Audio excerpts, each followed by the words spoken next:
that I remember as the most dreadful period of my experiences in Washington. Not, it was personal in the sense of it was my president. It had not in the sense of knowing him that well, but just I just felt such a such a terrible, terrible tragedy for the country, and such a we didn't know who had done it or what it signified, and it was just shell shock. Really, it seemed to me the whole city was.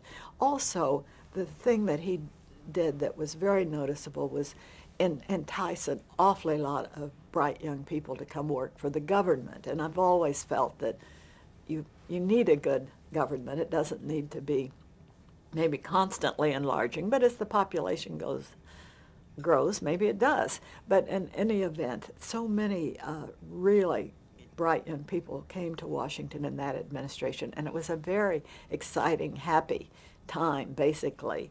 And of course, there was a lot in the papers about them, and it was just so shocking. It happened about noon on a Friday, as you probably may recall. But we were getting ready to send Ned Brooks to Paris to be a moderator of some show we were doing there, and I don't even remember what it was.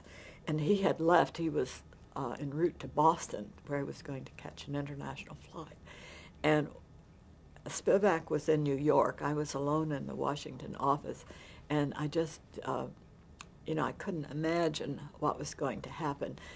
And at some point, we got a message from NBC that all programming would be canceled for the next 3 days.